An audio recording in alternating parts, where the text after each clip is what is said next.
permettez-moi de prendre place, que votre ami d'abord achève sa chanson.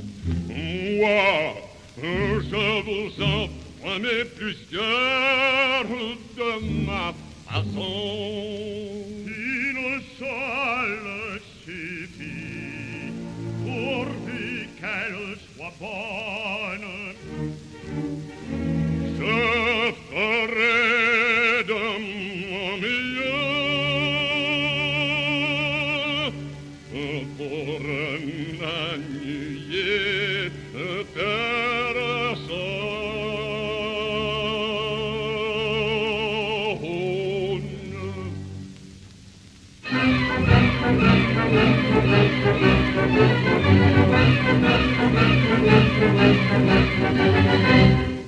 L'Amador est toujours debout, mon sens s'abuse, mon sens s'abuse, debout du monde à l'autre bout, pour fêter l'infamie dans le roi des peuples confondus, au bruit sombre des écus, danse une ronde folle, autour de son piédestal, autour de son piédestal. Et ça va conduire là-bas, conduire là-bas, et ça va conduire là-bas, conduire là-bas. Et ça va conduire là-bas, conduire là-bas, conduire là-bas, et ça va conduire là-bas, conduire là-bas, conduire là-bas. L'Amador rêve encore de Dieu dans sa gloire dérisoire, dans sa gloire dérisoire, le nostalgique consulte Dieu, et il contemple l'orage étrange à ses pieds le genre humain, s'éloignant le ferment dans le sang et dans la fange, où brille l'ardent métal, où brille l'ardent métal. Et ça va conduire là-bas, conduire là-bas, et ça va conduire là-bas, conduire là-bas.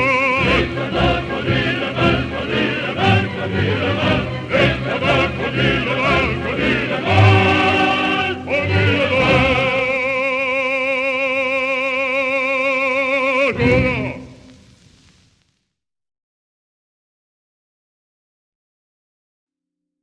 You have nothing to threaten me with. How a civilization creates an underclass by destroying the story that once made discipline, sacrifice, and belonging worth the cost. The envelope waited beneath the windshield wiper of a dented Chevrolet Malibu parked outside a Dollar General. Ray found it at 6 in the evening, after a 10-hour shift laying commercial flooring in an office complex 40 miles away. His knees hurt. Adhesive had dried along the seams of his work pants. He had skipped lunch because the crew was behind, and the subcontractor had informed them that overtime would need to be approved in advance, which was an elegant way of saying the extra 2 hours would be donated to the prosperity of men who owned cleaner shoes. The envelope was fluorescent orange. Nothing respectable arrives in fluorescent orange. He pulled it loose and read the citation through the dirty windshield. Expired registration. $125 plus a processing fee. Payment due within 21 days.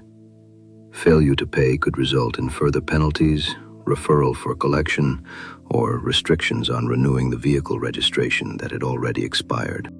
A perfect little circle. He could not renew the registration because he lacked the money. He had been fined because he lacked the registration. The fine would make renewal harder. The system had found a poor man with a paperwork problem and decided that what he needed was another bill. Ray stood beside the car while traffic moved through the parking lot.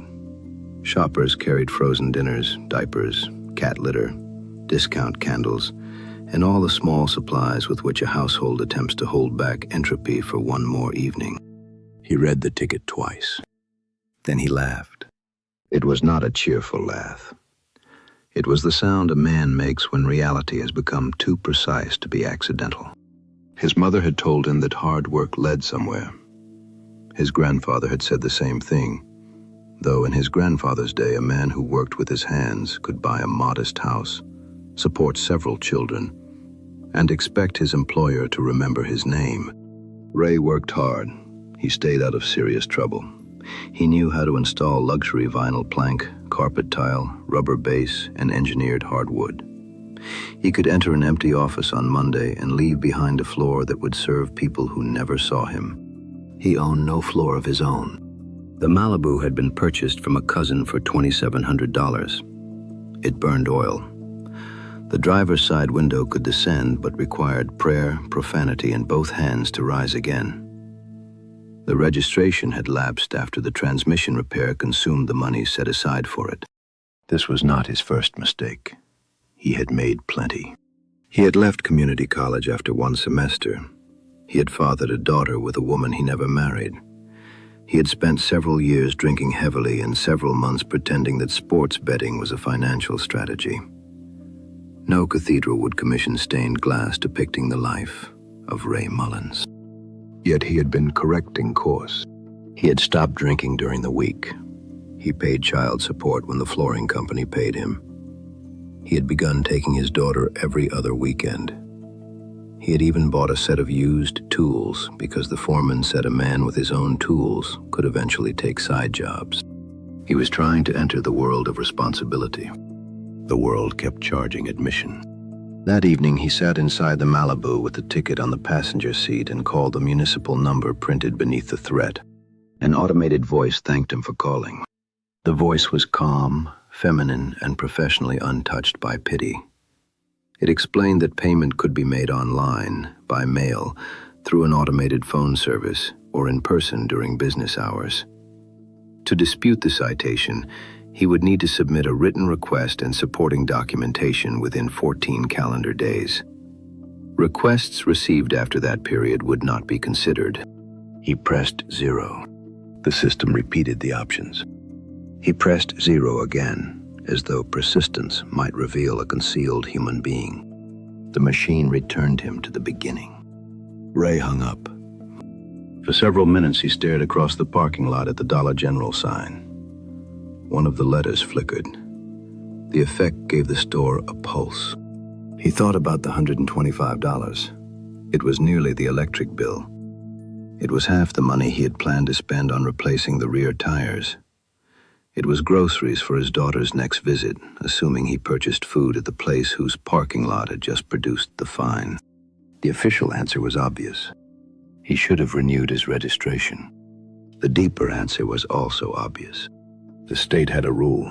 Ray had broken it. Rules require enforcement. A civilization cannot operate through personal exceptions issued according to the sadness of every individual story. True enough. Yet the ticket did something more than enforce a rule. It interpreted Ray. It treated his failure as a discrete violation, separated from the chain of failures surrounding it. The transmission had failed. His savings had failed.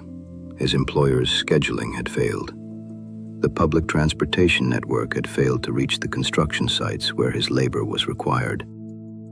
Now the registration had failed, and the government had entered the scene at the one point where punishment remained administratively convenient. No official had designed the moment. The police officer did not know Ray. The clerk who processed the payment would never see his face. The software had no opinion of him. The fee schedule had been approved in a meeting where everyone probably used the word fairness. This was the achievement. The system could discipline a man without anyone deciding to be cruel. Ray folded the ticket and placed it inside the glove compartment among several other papers he intended to deal with later. Insurance notices, a letter from the child support office, a recall notice for an airbag, an unopened medical bill from the night he cut his palm on a flooring knife and received 4 stitches. He started the engine. The oil light appeared. He struck the dashboard until it disappeared.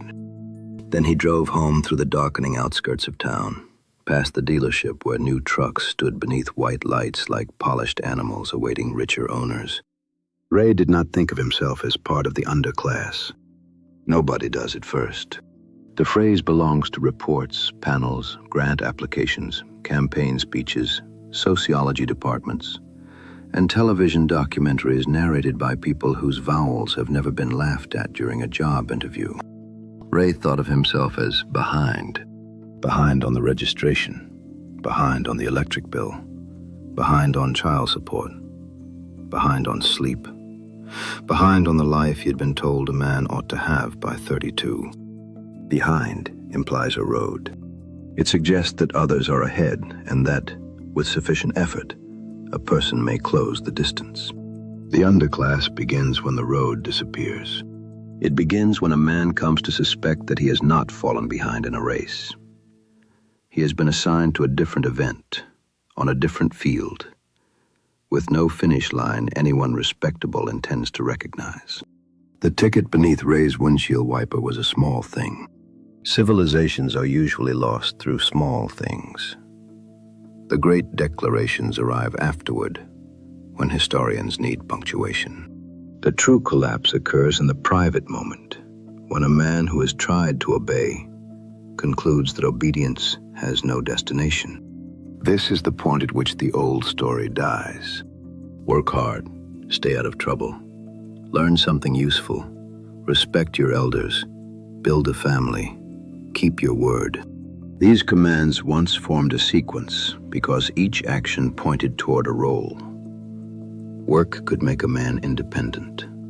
Marriage could make him a patriarch in miniature. Property could root him in a place. Age could grant authority because age had carried burdens and accumulated memory. The sequence had a shape. Then the shape was hollowed out. Work remained, though independence receded. Marriage remained as an ideal, though the economic and sexual order surrounding it became hostile. Property increased in price, while wages learned the art of standing still. Authority kept its privileges and mislaid its obligations. The command survived. The promised world did not. A man was still told to postpone pleasure, accept discipline, absorb insult, and plan for the future. Yet the future waiting for him looked less like a kingdom inherited and more like a subscription renewed. He could spend 30 years working beneath fluorescent light, purchase a house from a bank, fill it with goods purchased on credit, and hope that illness, divorce, downsizing, automation, addiction, or one badly timed accident did not expose the entire arrangement as borrowed scenery. This is not hardship in the old sense. Hardship once had a destination. A sailor endured the crossing because there was a shore. A farmer endured winter because spring returned to the same fields. A father accepted fatigue because children bearing his name would inherit the result. Modern hardship often resembles a treadmill installed in a waiting room. The man sweats. The number on the wall does not change. A civilization may survive poverty. It may survive inequality. It may even survive corruption, provided enough people believe that the order, though flawed, contains a place worth reaching. What it cannot survive indefinitely is the extinction of honorable expectation. That is how the underclass is formed. It is formed from the people left after the story dies. The black child in the urban ghetto and the white child in the trailer park inherit different histories. Their neighborhoods bear different scars. Their families tell different versions of how the walls closed in. Yet both learn a similar lesson before they possess the language to describe it. They live in the place other people discuss as a problem. The neighborhood is evidence. The accent is evidence. The clothing is evidence. The mother's car is evidence. The address entered into an application becomes a silent witness for the prosecution. The child has done nothing. The sorting has begun. He learns that respectable people expect less from him and fear more from him. He learns that adults who speak about opportunity are often arranging their own children far from his school. He learns that the people with the strongest opinions about his community rarely intend to share its risks. Then the rival lesson arrives. If respect will be withheld, fear remains available. If the respectable order offers no honorable standing, another order will. The gang, the clique, the crew, the online tribe, the local criminal, the violent boyfriend, the charismatic dealer, the prison veteran, the neighborhood legend. These figures offer a crude sacrament. They confer identity upon the person whom the official order treats as administrative residue. Every man wants standing. He wants his presence to alter the room. He wants someone to listen when he speaks. He wants courage to count for something and loyalty to carry a price. The respectable order may ask him to wait 10 years for such standing. It may ask him to complete forms, acquire credentials, adjust his speech, suppress his anger, relocate from his people, and become legible to gatekeepers who already suspect him. The rival order can grant standing tonight. Fear is cheap authority. It requires no diploma. A young man ignored by teachers can become important among dangerous men. A boy treated as stupid discovers that violence makes everyone study his movements. A man denied the power to provide may still obtain the power to frighten. The world refused to admire him. It can be forced to react, and reaction feels like proof of existence. This is where the old moral vocabulary fails. Respectable observers see chaos, irresponsibility, criminality, addiction, sexual disorder, vulgarity, and self-sabotage. They are often correct about the acts. They misunderstand the game. The player is no longer attempting to win according to respectable standards. He is proving that the respectable world has no jurisdiction over his soul. Failure becomes authenticity. Arrest becomes evidence of courage. Recklessness becomes freedom. Self-destruction becomes a declaration that no authority has the right to demand preservation. The rival game is coherent. That is what makes it dangerous.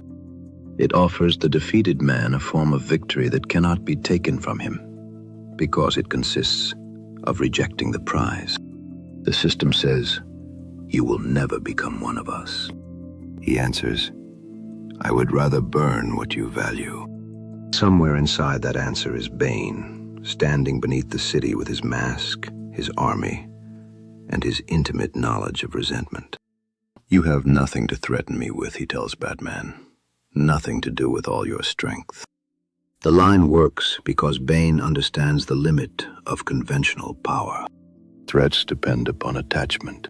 A man may be controlled through what he hopes to preserve: his home, his reputation, his profession, his savings, his standing among people he respects, his expectation that tomorrow will reward restraint.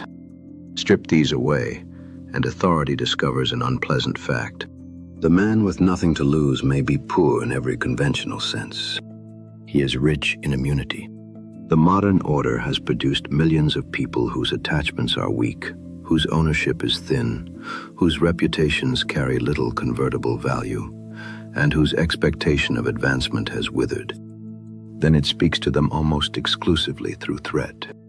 Pay the fee, complete the course, submit the form, pass the screening, maintain coverage, renew the license, meet the requirement, avoid the penalty, preserve your eligibility. The commands accumulate around a person who owns little and expects less. Eventually, he looks at the machine and repeats Bane's conclusion. "You have nothing to threaten me with." The system believes this is defiance. It is also diagnosis.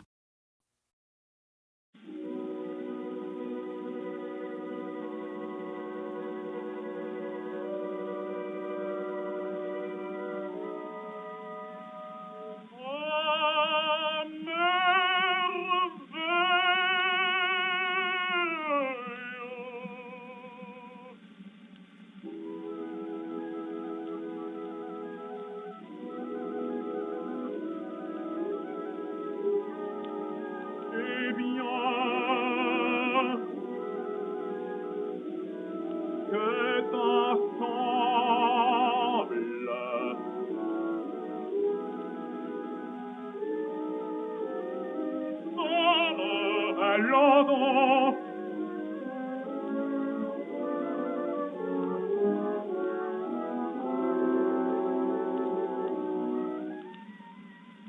Et maintenant, maître, c'est moi qui te convie à vider cette coupe. Oh, c'est ma bouillonnant, non plus la mort, non plus le poison, mais la vie.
Now the romance must be removed from the rebellion. Despair may wear theatrical clothing, but the machine that produces it is painfully ordinary. There is no central committee assigned to manufacture the underclass. No council meets beneath a chandelier to decide that one neighborhood will lose its fathers, another its factories, and a third its belief in tomorrow. The outcome emerges from incentives. Each participant protects his own position. Each decision appears defensible at close range. The cruelty appears only when the parts are assembled. Begin with work. For much of the 20th century, industrial labor could convert discipline into standing. The arrangement was imperfect, often dangerous, and frequently unjust. Yet it gave an ordinary man a recognizable route from youth into adulthood. He entered a trade or factory. He acquired skill. He became more valuable with time. He joined a union, church, lodge, neighborhood, or veterans group. He purchased a house near other men who understood his work. His children knew what he did. His employer depended upon knowledge stored in his hands. Economic change broke this chain in many places. Factories closed, supply networks moved. Local ownership gave way to distant finance. Stable jobs were replaced by contracting, scheduling software, warehouse labor, platform work, and service positions where experience often increases the employee's cost faster than it increases his leverage.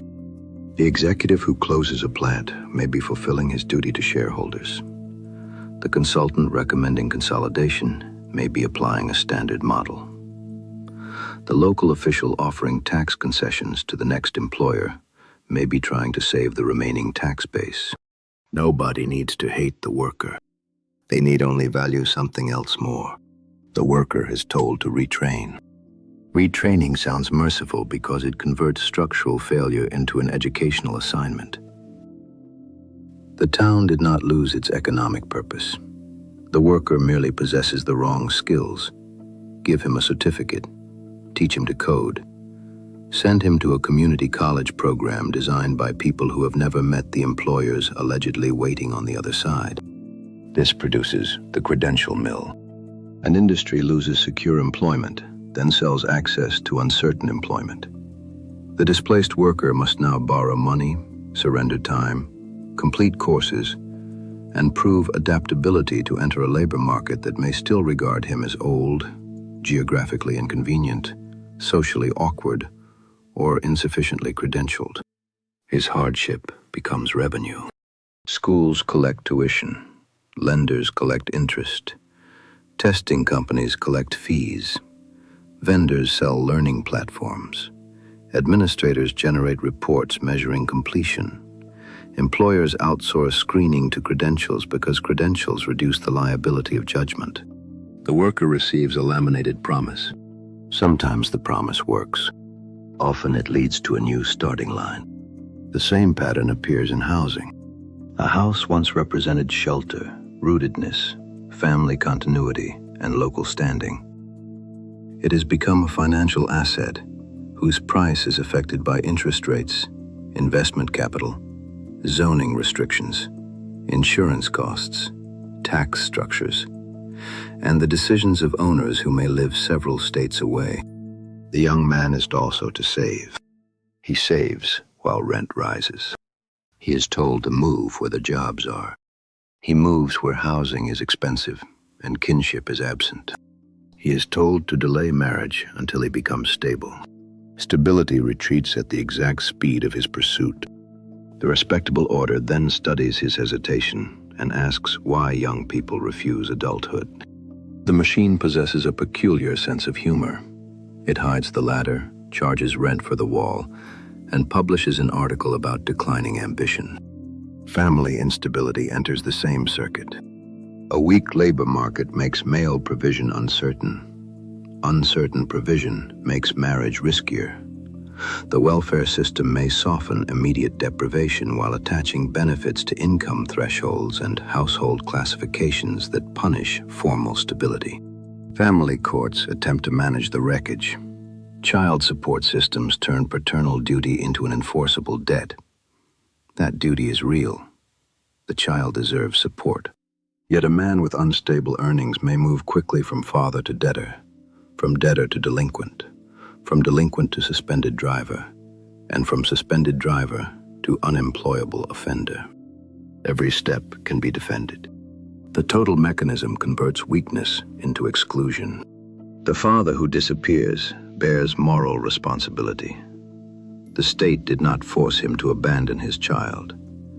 Yet a system that treats him primarily as a payment stream should not be surprised when he experiences fatherhood as surveillance rather than honor. The deepest loss is symbolic.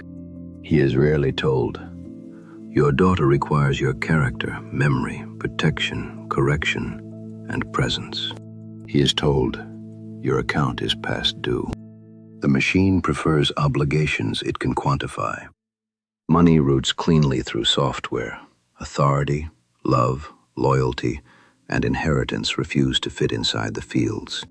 The ghetto and the trailer park then become zones of concentrated administrative contact.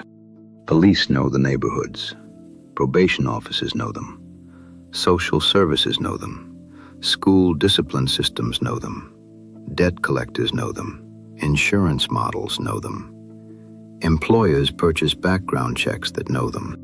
These systems do not share one mind. They share data.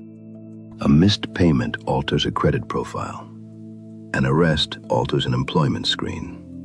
An address affects an insurance raid. A school suspension affects attendance, which affects performance, which affects placement, which affects the child's idea of who he is.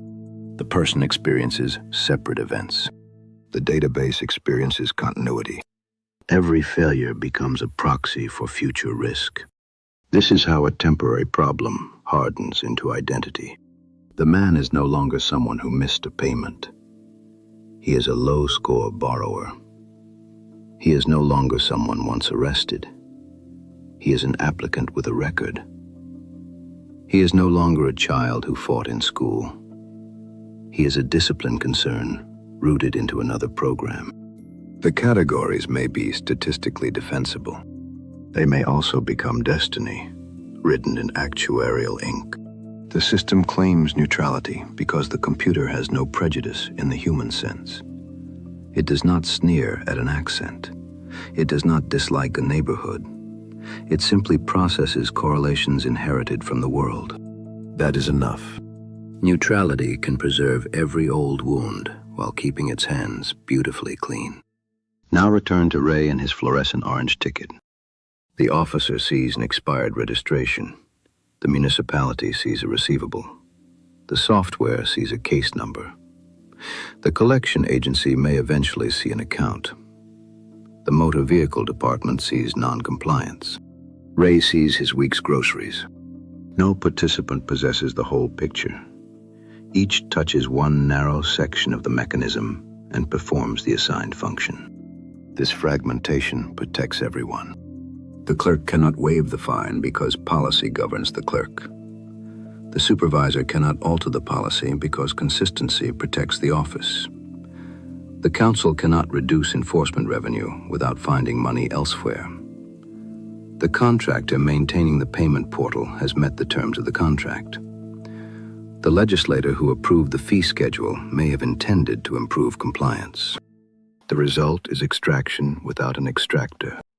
A toll booth with no keeper. The citizen approaches a glass window and discovers that the person behind it is also trapped. This structure produces administrative exhaustion. A wealthy man experiences a bureaucratic problem as an inconvenience.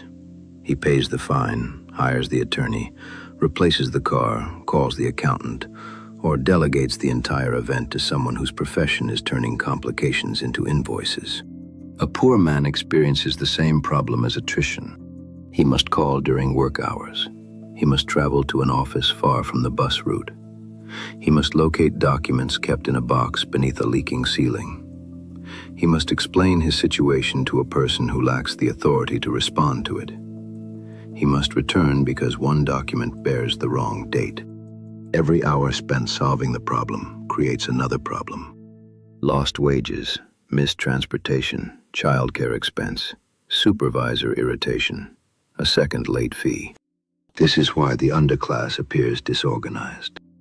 Disorganization may have caused the first failure. The system then multiplies the cost until organization becomes harder. The man lives inside an ambush conducted by calendars. The respectable observer says he should keep better records. True. The respectable observer has a home office, a printer with ink, reliable internet, paid leave, a stable address, and a spouse who can retrieve a document while he remains at work. Virtue becomes easier when supported by furniture. The decay of local institutions removes another layer of protection. A union representative once knew the foreman. A pastor knew the family. A banker knew the borrower. A town official could recognize the difference between a habitual swindler and a man enduring a bad season. Such arrangements could be corrupt. Personal discretion can become favoritism. Local power can become petty tyranny. Yet discretion also permits mercy. The modern system reduces discretion because discretion creates inconsistency, and inconsistency creates liability. The bank replaces the banker with a score. The employer replaces the interview with a screening system. The school replaces judgment with policy. The municipality replaces negotiation with a portal. The citizen receives equal treatment. He is equally unseen. This explains the strange hostility toward respectability. Sobriety is good. Reliability is good. Skilled speech helps. Marriage, restraint, thrift, and self-command protect a person from becoming the servant of appetite. The underclass often rejects these truths because of the people and systems through which they arrive. The lecture comes without kinship. An official tells the poor to marry while designing policy around household instability. A corporation praises work ethic while converting full-time positions into variable schedules. A university praises merit while selling expensive admission to the language of merit. A professional tells a young man to leave his neighborhood, revise his speech, hide his anger, and become acceptable to strangers. The offer contains an insult. You may enter after you erase the evidence that you needed entry. The successful man from the trailer park learns to disguise the trailer park. The successful man from the ghetto learns to translate himself into terms that calm the conference room. Each success story proves that ascent is possible. It also teaches everyone left behind that ascent requires departure. A community cannot survive when its most capable children are trained to experience belonging as a defect. The system extracts talent upward and sends advice downward. Then it wonders why trust disappears. Distrust becomes a cultural inheritance. The grandfather lost the factory. The father lost the marriage.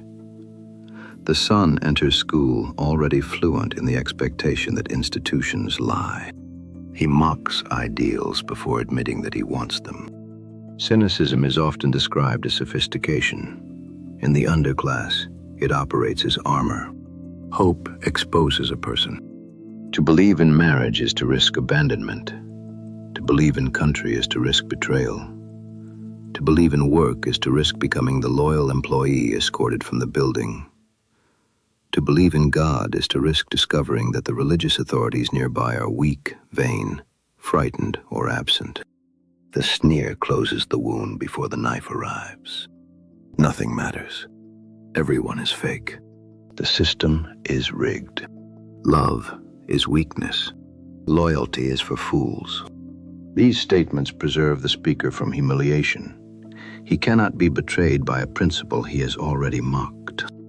He also cannot receive anything that requires reverence. The armor becomes architecture. This is why the underclass may destroy its own exits. The stable father is mocked as controlled. The diligent student is accused of betrayal. The man who saves money becomes a target. The woman who demands marriage is called naive. The church is vandalized because its altar represents a promise no one trusts enough to approach. The man breaks the symbol before the symbol can reject him. Destruction then acquires the character of authorship. Creation is slow. It requires permission, continuity, skill, trust, and the expectation that tomorrow will preserve today's labor. Destruction is immediate. A broken window forces the world to react. A stolen car activates owners, police, insurers, repair shops, and courts. A violent act rearranges the emotional weather of an entire neighborhood. For 1 hour, the invisible man becomes the center of the map. Sirens confirm his significance. The true architects of his condition remain unreachable. The executive lives elsewhere. The regulator is protected by procedure. The investor is hidden inside a fund. The software company is represented by a terms of service agreement. So anger travels sideways and downward. The store that burns belongs to someone nearby. The woman who is robbed possesses even less power. The child struck by a stray bullet inherited the same abandonment. The underclass rarely reaches the palace. It burns the furniture in its own room. The system then uses the destruction as evidence that exclusion was justified. Insurance rates rise, businesses leave, police contact increases, employers become more cautious, property values fall. Every defensive response becomes another wall. The rebel proves the machine correct. The machine helps produce the rebel. This is the closed circuit. Rebellion itself becomes a market. Music, clothing, criminal imagery, political rage, sexual defiance, rural resentment, urban resentment, anti-authoritarian slogans and gestures of contempt can all be packaged, measured, financed, and sold. The system does not need affection. It needs participation. A population may curse the order while feeding its platforms. It may perform hatred of elites through products owned by elite capital. It may confuse visibility with command because its faces appear everywhere, while its hands control nothing. The rural rebel becomes a television type. His accent becomes comedy. His anger becomes merchandise. He is permitted to despise the ruling class so long as he acquires no power over land, schools, employment, finance, or law. The urban criminal image becomes entertainment. Its wounds become content. Its defiance becomes advertising copy. Companies sell the performance of outlawry to children whose neighborhoods will bear the actual cost. Representation replaces authority. The underclass can see itself everywhere and rule nowhere. Its misery supports an administrative sector built to measure, manage, punish, treat, insure, police, educate, study, and narrate it. Careers rise around the condition. Budgets depend upon continuation. Again, no secret meeting is necessary. The nonprofit seeks renewed funding. The police department seeks staffing. The vendor seeks another contract. The academic seeks another data set. The platform seeks engagement. The politician seeks a reliable enemy or victim. The corporation seeks a market. Everyone responds to an incentive. The wound becomes infrastructure. This is Bane City. The villain understands that social order depends upon belief more than force. Police can restrain bodies. Courts can impose penalties. Employers can withhold wages. Platforms can remove accounts. Yet the deeper obedience comes from attachment. People comply because they wish to preserve a future. The house, the job, the marriage, the reputation, the professional license, the place among neighbors. These attachments make a person governable. They give threat a surface upon which to land. A civilization that weakens attachment while increasing compulsion trains its citizens toward immunity. You have nothing to threaten me with. Bane says it as triumph. The underclass lives it as ruin. There is a terrible power in losing the hostage that once made you human. A man without property cannot be threatened with dispossession. A man without reputation cannot be shamed. A man without family cannot fear disappointing his descendants. A man without hope cannot be disciplined by delay. He becomes difficult to govern because there is little left to govern him for.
the state responds with greater force.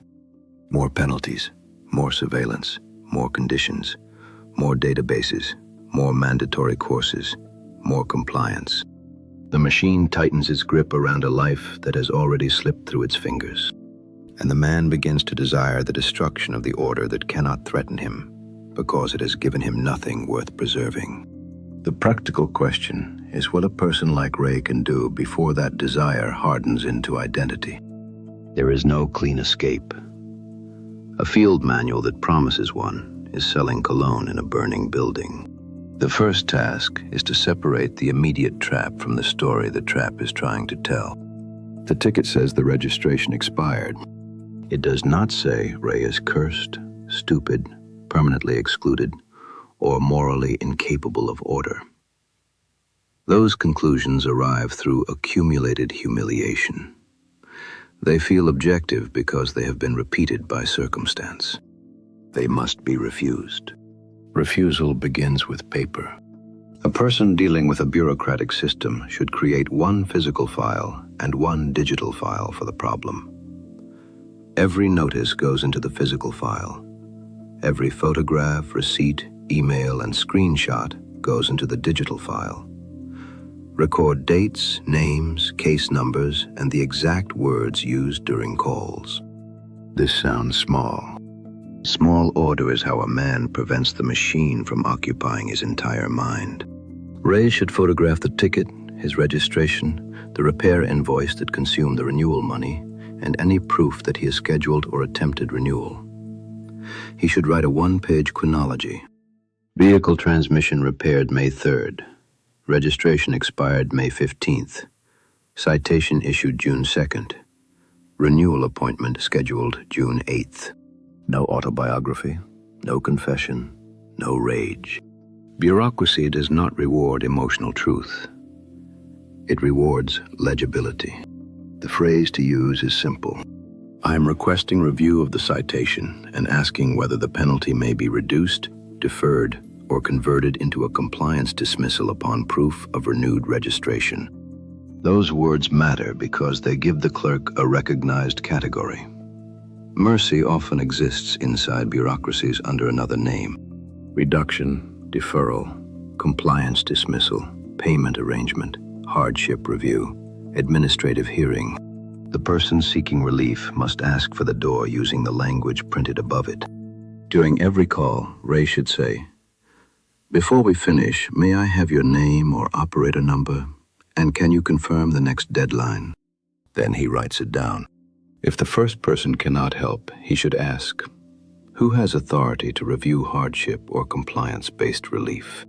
This avoids the useless demand to speak to a manager, which often produces a person with greater rank and equal helplessness. The goal is to locate discretion.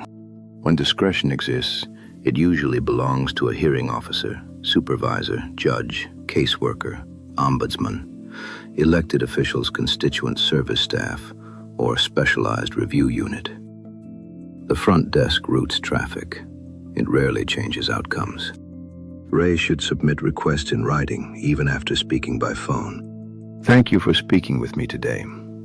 My understanding is that I must provide proof of renewal by June 15th and request compliance review under citation number 18472. Please correct me if that is inaccurate. This creates a record. The machine remembers what it records. A poor person is often required to prove events that a wealthier person handles through assumption. Documentation becomes borrowed authority. For the registration itself, Ray should ask the motor vehicle office for the precise total, acceptable payment methods, late fee rules, hardship options, and whether temporary operating authority is available.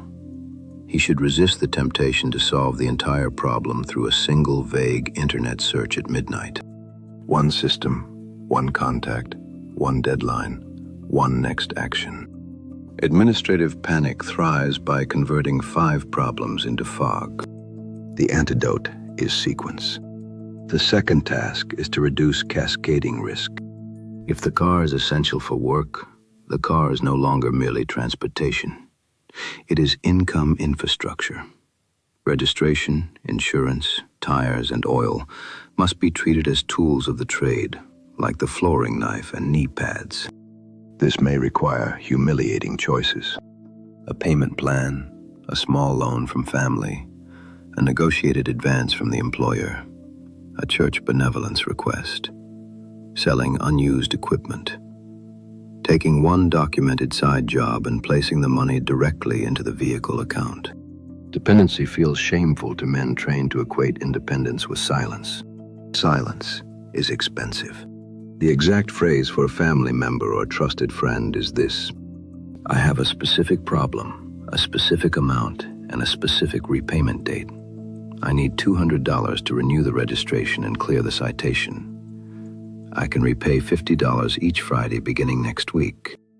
The request has boundaries. It does not ask another person to absorb Ray's entire life. It asks for help closing one breach before it widens. The same principle applies to employers. I am dealing with a vehicle registration issue that could prevent me from reaching job sites. Is a payroll advance or additional Saturday work available? I need $300 and can document the expense. Some employers will refuse. Some will exploit the request.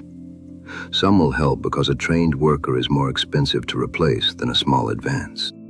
The point is to present the problem in the employer's language. Continuity, attendance, replacement cost. A man survives systems by understanding what the other party is paid to care about. The third task is to rebuild standing somewhere the machine does not control. Ray needs one sphere where his value is known directly. A church work crew, a trade network, a recovery group, a neighborhood association, a fatherhood circle. A small team of men who exchange labor, referrals, tools, childcare, transportation, and correction. The form matters less than the presence of repeated obligation. The underclass is isolated through failed institutions, then blamed for lacking institutional habits. The remedy begins at a scale where memory can operate. 5 men who know one another's employers, debts, tools, families, and weaknesses possess more practical power than 5,000 online followers.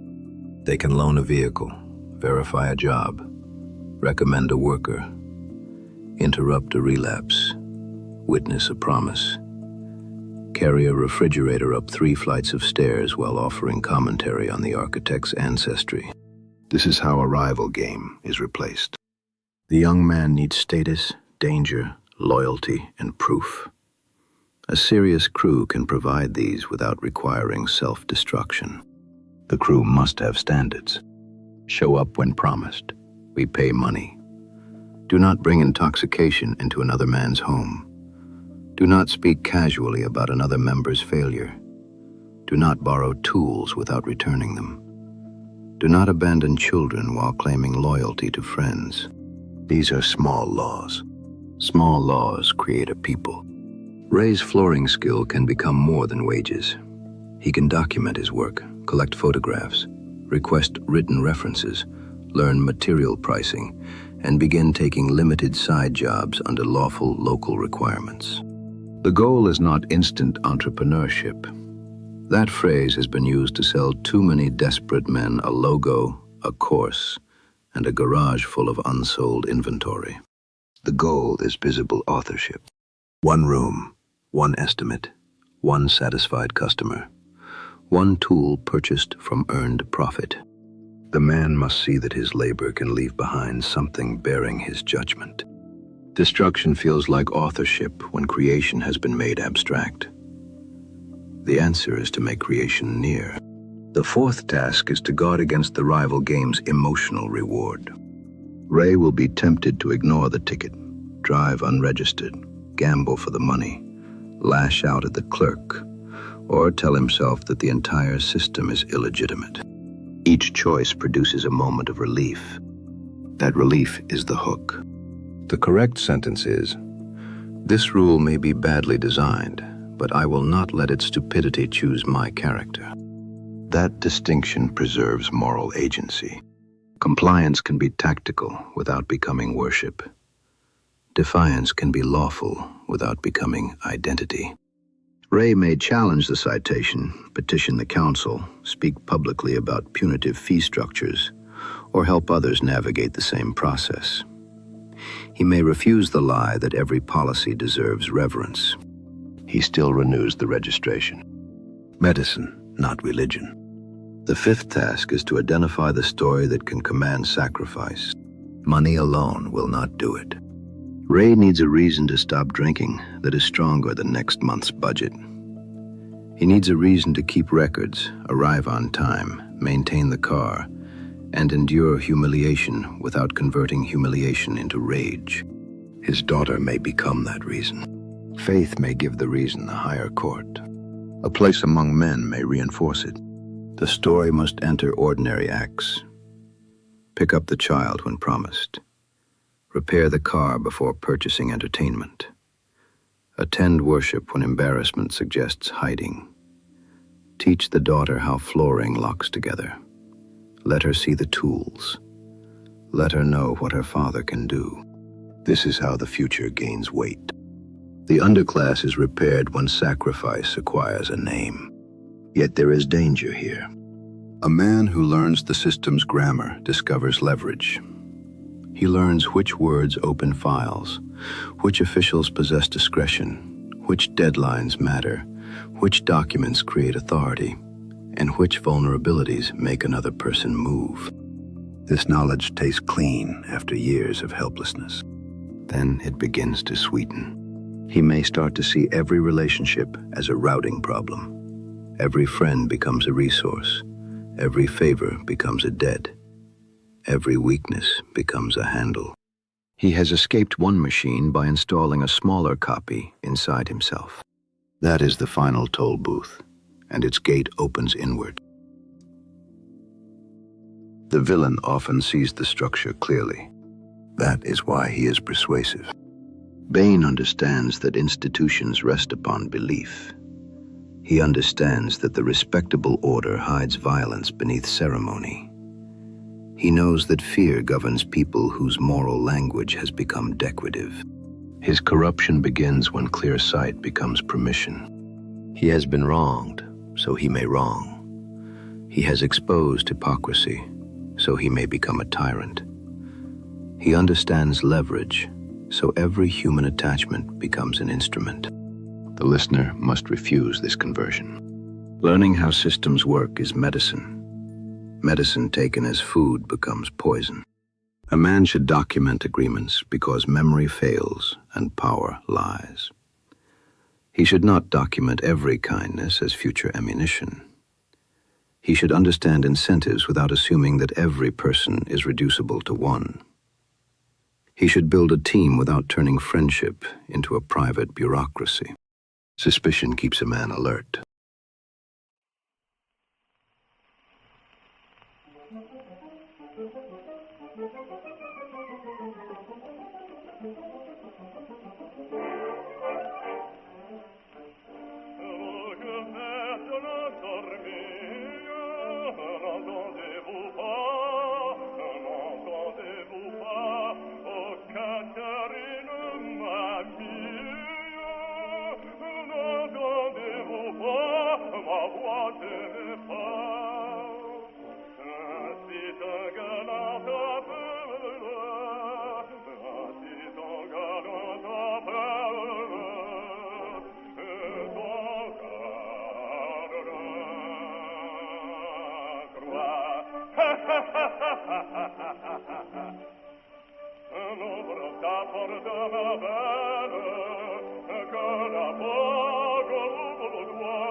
Donna, c'était ma mie, quand la voix doit, Donna, c'était ma mie, quand la voix doit, quand la vague doit.